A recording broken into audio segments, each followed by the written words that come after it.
Welcome to test free.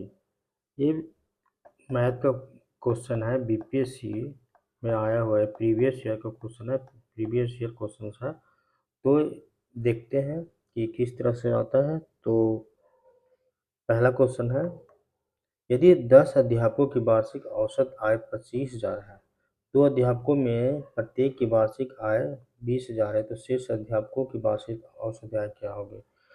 तो हमें 25,000 है, 10 को फिर इसमें माइनस करेंगे क्योंकि 20,000 है 2 अध्यापकों का।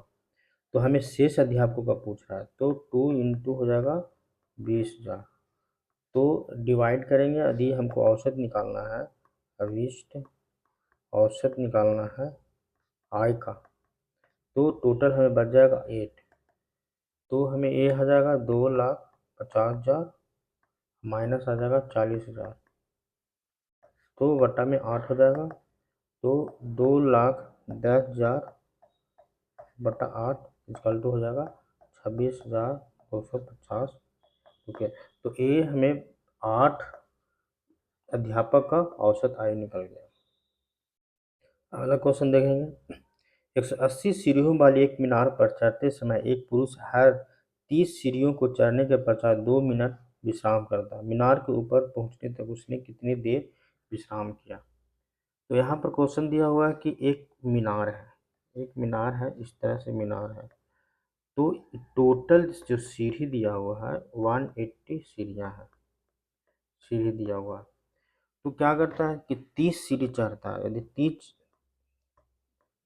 सीढ़ी चढ़ा, यहाँ से यदि कोई व्यक्ति चढ़ना स्टार्ट किया, तो 30 सीढ़ी चढ़ने के बाद 2 मिनट वो विश्राम करते हैं यहाँ पर, 2 मिनट में।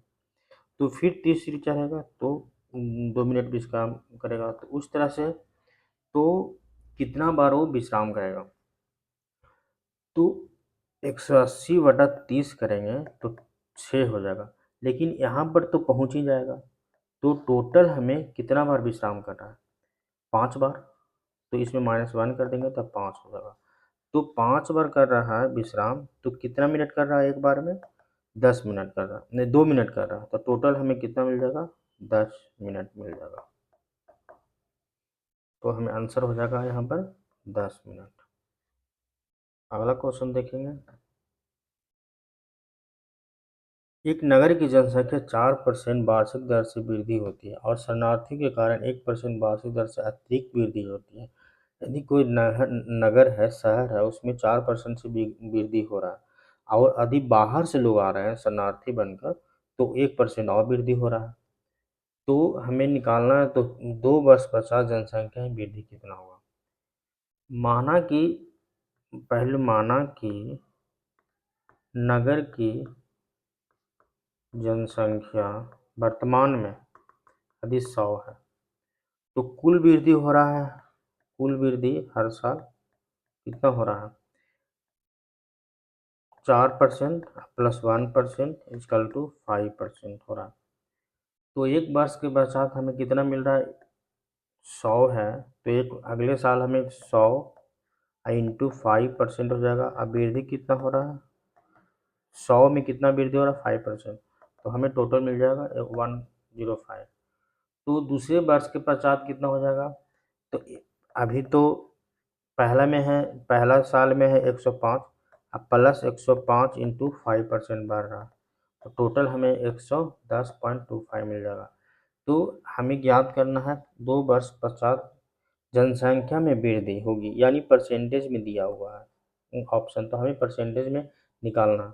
तो 110.25 अब माइनस हो जाएगा 100, क्योंकि हमें माना था इनिशियल में 100। तो टोटल हमें कितना मिल जाएगा, 10.25% का हमें वृद्धि हुआ। और आगे देखते हैं, एक इंजन जिसकी पहिए की परिधि 7/102 मीटर है, 9 सेकेंड में 7 चक्कर लगाता है, तो गाड़ी गति किलोमीटर प्रति घंटा में क्या होगी। यदि एक पहिया है तो इसकी परिधि के बराबर ही तो करेगा ना। यदि यहाँ से चला तो इस चलते चलते यहाँ स्टार्ट होगा, फिर यहाँ आ जाएगा, तो एक परिधि के बराबर ही दूरी तय करेगा। तो परिधि हो जाएगा 7/1 मीटर है, तो 15/2 मीटर हो जाएगा, यानी एक चक्कर में। तो एक चक्कर में, चूंकि एक चक्कर में चली गई या दूरी तय करके, दूरी तय, चली दूरी तय कितना हो जाएगा, 15/2 मीटर। तो 7 चक्कर में क्या हो जाएगा, तो 15/2 इंटू 7 तो हो जाएगा 105/2 मीटर हो जाएगा। तो 9 सेकेंड में गाड़ी जाती है, तो टोटल हमें देखिए समय लग रहा है 9 सेकेंड लग रहा है। तो 9 सेकेंड में 105 मीटर, 105/2 मीटर चलता है। तो एक सेकेंड में कितना चलेगा, 105/2 इंटू यहाँ हो जाएगा 9, तो 105/18।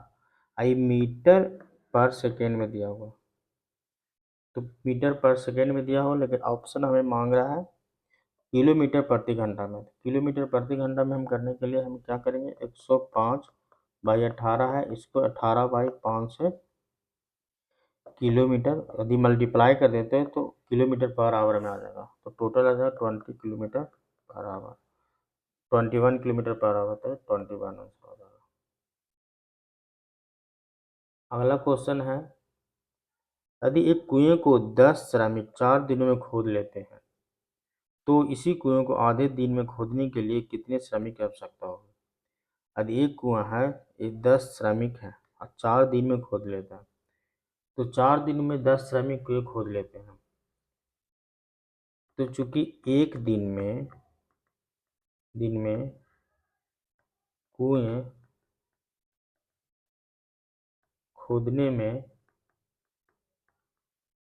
श्रमिकों की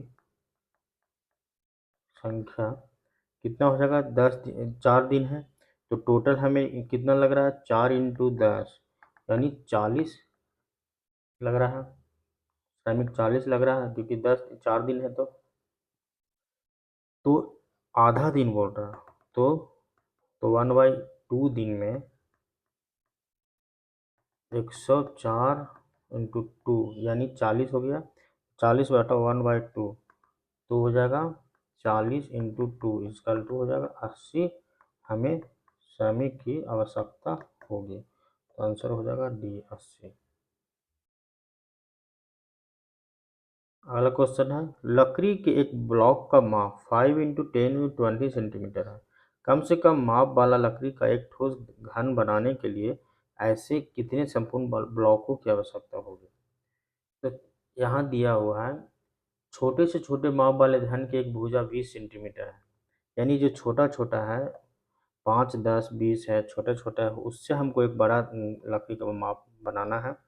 तो इसमें हमको क्या आ जाएगा, निकाल लेंगे धन की एक भुजा की 20 सेंटीमीटर है, यानी छोटे वाले धन के। तो धन का आयतन कितना हो जाएगा, धन का आयतन हो जाएगा 20 इंटू 20 इंटू 20 तो हो जाएगा सेंटीमीटर क्यूब। एक ब्लॉक का आयतन हो जाएगा, एक ब्लॉक का आयतन हो जाएगा 5 इंटू 10, ये ब्लॉक का आयतन हो जाएगा इसका 5 इंटू 10 इंटू 20 सेंटीमीटर क्यूब। तो ब्लॉकों की संख्या कितना होगा, तो ब्लॉकों की संख्या हम निकालने के लिए धन का आयतन इसका बटा ब्लॉकों का आयतन हम डिवाइड कर देंगे, तो हमें नंबर ऑफ ब्लॉक निकल जाएगा। तो ब्लॉकों की संख्या कितना हो जाएगा, संख्या इसका टू हो जाएगा धन का आयतन बटा ब्लॉकों का आयतन, ब्लॉक का आयतन। तो हमें मिल जाएगा 20 into 20 into 20 centimetre cube, Y हो जाएगा 5 into 10 into 20 centimetre cube. Centimetre cube cut जाएगा, 20 20 कट जाएगा, 2 4, तो टोटल ब्लॉक आ जाएगा 8, तो आंसर हो जाएगा बी।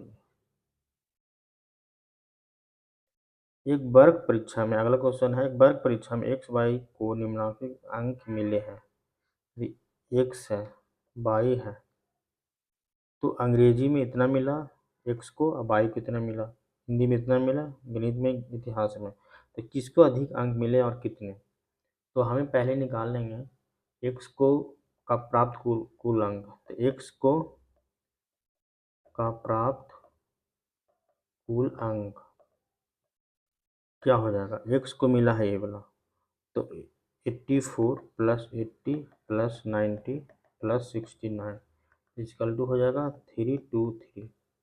अब वाई को मिल जाएगा, वाई का प्राप्त कुल अंक हो जाएगा 92 प्लस 97 79 प्लस 88 प्लस 60, तो टोटल हो जाएगा 319। एक्स को प्राप्त कुल अंकों के प्रतिशत हम निकाल देंगे, एक्स का प्रतिशत निकाल देंगे, वाई का प्रतिशत निकाल देंगे, तो हम फिर कंपेयर कर सकते हैं कि कितना प्रतिशत कौन ज़्यादा है। तो एक्स को प्राप्त कुल अंकों का प्रतिशत हो जाएगा 323/400। 400 क्यों लेंगे, क्योंकि हर सब्जेक्ट 100 का टोटल मार्क्स का है, तो वो 4 सब्जेक्ट है, तो 400 100 × 4 हो जाएगा 400 टोटल मार्क्स हो जाएगा। तो ये परसेंटेज में निकल जाएगा 323/4। आधी परसेंटेज में हम करते हैं तो 100 से मल्टीप्लाई करते हैं तो 0 0 कैंसिल हो गया, तो इतना परसेंट हो जाएगा। तो वाई को भी इसी तरह से कर सकते हैं, तो 319 इंटू 400 है, तो इंटू 100 कर देंगे, 3194 परसेंटेज हो जाएगा। अब इसमें डिनोमिनेटर सेम है, तो हम कंपेयर करेंगे नोमिनेटर से, तो नोमिनेटर हमें क्या मिला कि एक्स का नोमिनेटर हमें बड़ा है, तो अब कंपेयर करेंगे तो 323/4 माइनस 319/4 हो जाएगा, तो ये परसेंटेज में है, तो क्या निकल जाएगा 4/4 इक्वल टू 1% अधिक है। तो अधिक कौन है, एक्स है, क्योंकि एक्स 3 ज़्यादा था तो एक्स है, तो आंसर हो जाएगा ए। एक्स को 1% अधिक मिले हैं, किससे, वाई से। अगला क्वेश्चन देखते हैं। यदि वाई का x% जेड का y% हो तो जेड बराबर होगा। तो इसमें एक्स का वाई का x% है, फिर है जेड का y%, यानी इसका इसका दोनों बराबर हो जाएगा, तो वाई का z% x% सॉरी वाई का x% इक्वल टू हो जाएगा जेड का y%। तो हम यहाँ देख सकते हैं कि वाई हो जाएगा into x/100 Z into y/100, तो हमें y कैंसिल हो जाएगा,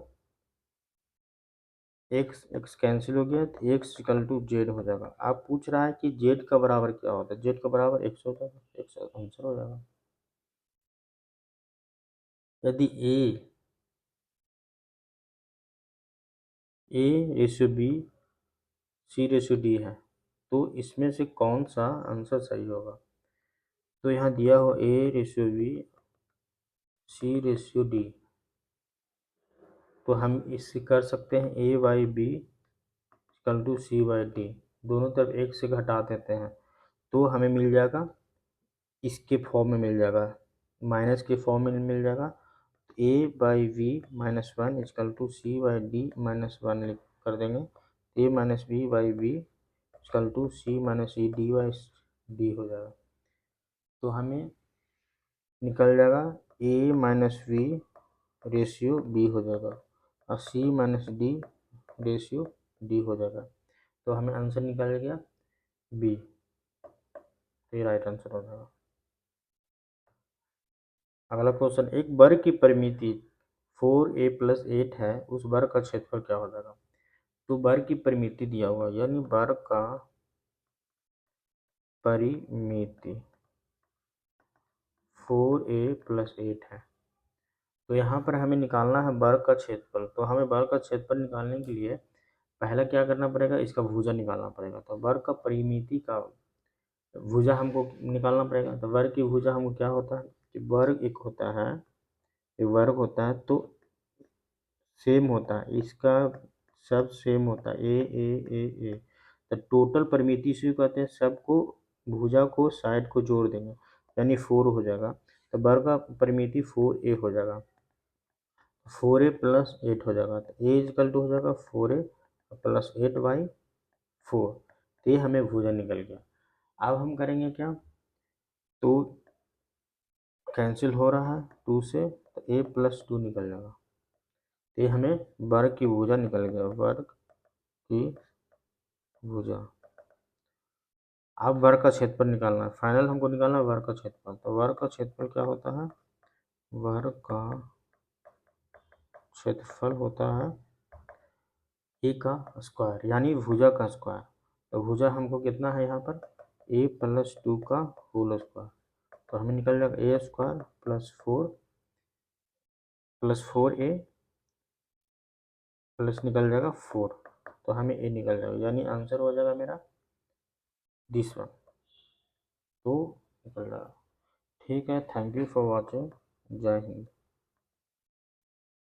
थैंक यू फॉर वॉचिंग। जय हिंद। और